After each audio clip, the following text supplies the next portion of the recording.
और आइए अब रुक कर रहे हैं छत्तीसगढ़ की खबर का। छत्तीसगढ़ विधानसभा बजट सत्र के चौथे दिन सदन में कस्टोडियल डेथ के मुद्दे की गूंज रही। प्रश्नकाल के दौरान पूर्व मुख्यमंत्री भूपेश बघेल ने जनवरी 2025 से 31 जनवरी 2026 तक राज्य की जेलों में हुई मौतों का मुद्दा उठाया। गृहमंत्री विजय शर्मा ने जवाब में बताया कि इस अवधि में 66 बंदियों की मौत हुई है। इस पर भूपेश बघेल ने मृतकों के नामवार सूची और विशेष रूप से जीवन ठाकुर के मामले की जानकारी मांगी। मंत्री ने कहा जीवन ठाकुर का नाम सूची में शामिल है और उनकी तबियत खराब होने पर इलाज के बाद मृत्यु हुई। वहीं उन्होंने पंकज साहू का मामला निर्धारित अवधि से बाहर का बताया और जांच प्रक्रिया नियमानुसार होने की बात कही।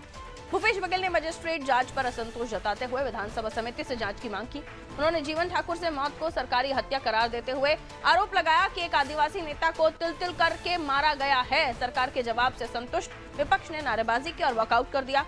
इसी दौरान ड्रग मामलों को लेकर भी चर्चा हुई। भूपेश बघेल ने 282 ड्रग प्रकरणों की सूची में नामिया मलिक का नाम नहीं होने पर सवाल उठाया और उसके विदेशी कनेक्शन की जानकारी मांगी। मंत्री विजय शर्मा ने बताया 282 मामलों में 206 में चालान पेश हो चुके और 662 आरोपियों की गिरफ्तारी भी हुई है। उन्होंने संबंधित नाम पर पूरी जानकारी उपलब्ध कराने की बात कही। देखिए, उस समय तो मामला उठाए थे लेकिन कोई जवाब आया ही नहीं। जो कस्टोडियल डेथ हुई है और तिल तिल कर मारा गया, उनको मालूम है शुगर पेशेंट है और उसके बेटा उसके साथ में रहता था तो खान पान का ध्यान रखता था, उसको फल वगैरह देते थे, लेकिन उसको अलग कर दिया गया। अब भूख लगी है, शुगर डाउन हो रहा है, तो जो मिल जाए जिस कैदी से वो खा रहे।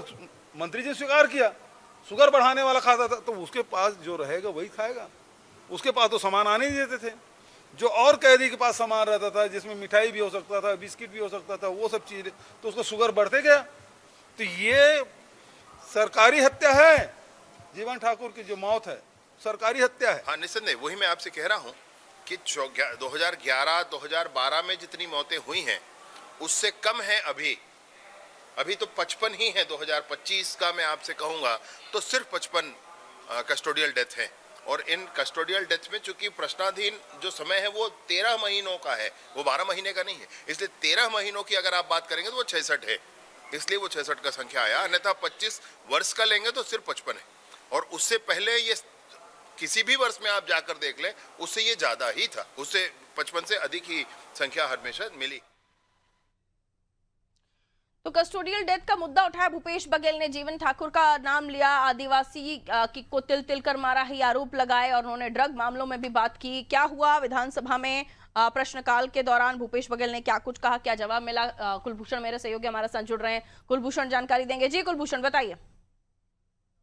देखिए, अगर जेल की जैसे केंद्रीय जेल की अगर बात करें तो केंद्रीय जेल की जो हालत है वो बद से बदतर होते जा रही है। और जो 66 मौतों की बात कर रहे हैं उसमें कहीं भी दोहराए नहीं है, क्योंकि हमने पिछले दिनों देखा कि जेल के अंदर कैदियों के पास से मोबाइल फोन बरामद हो रहे हैं। मोबाइल फोन अंदर वीडियो कॉल कर रहे हैं, अंदर बैठा हुआ जेल का कैदी मोबाइल फोन से वीडियो कॉल करता है। अंदर मारपीट हो जाती है, लड़ाइयां हो जाती हैं और वहां पर लोगों की वहां पर मौतें हो जा रही हैं और उसके लिए इलाज के लिए वहां पर हॉस्पिटल तक नहीं ले जाया जा रहा, बाहर से कोई सामान उन तक नहीं पहुंच रहा। जिनकी तबीयत खराब है या फिर जिनको हॉस्पिटल की जरूरत है उन तक हॉस्पिटल की वहां पर सुविधाएं नहीं पहुंच पा रही, दवाइयां तक उन तक नहीं पहुंच पा रही है। इस तरह की बहुत सी शिकायतें जो हैं वो लगातार हमको जेल परिसर से वापस सुनने को आती है। और जो अभी बात की गई है जीवन ठाकुर की, देखिए जीवन ठाकुर का जो मामला था वो बड़ा ही हैरतअंगेज मामला था। बड़ा उस समय उस चीज का वो विवाद हुआ था, क्योंकि देखिए वो बड़े आदिवासी नेता थे, शुगर की बीमारी थी उनको, उनके बेटे को भी उस समय पे अरेस्ट किया गया था।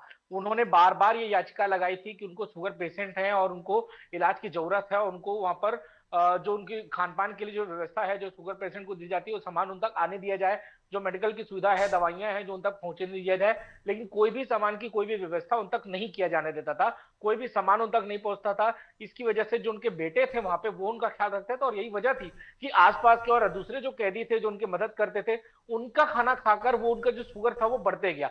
जब उन्होंने हॉस्पिटल की डिमांड की तो हॉस्पिटल भी उनको नहीं ले जाया गया और आखिरकार जब मामला बिगड़ा, जब वो बेहोश हुए, जब उनको हॉस्पिटलाइज किया गया और आखिरकार वहां पर उनकी डेथ हो गई। ये मामला काफी उछला और इसमें बड़ी लापरवाही हर जेल परिसर की आ रही है। और अभी लगातार रायपुर जेल परिसर की बात करूं, जितनी कैपेसिटी रायपुर जेल परिसर की है उससे 3 गुना वहां पर कैदी वहां पर अभी भी वहां पर रखे गए हैं, उनके लिए हाँ मौजूद वहां पर हैं। और मैं बता दूं कि अभी भी देखिए हमने पिछले दिनों देखा कि जेल में एक्सरसाइज करते हुए मोबाइल से वीडियो बनाकर सेल्फी लिए जा रहे हैं, वीडियो कॉल पे घर से बात किए जा रहे हैं, उसके भी वीडियो वायरल हुए हैं।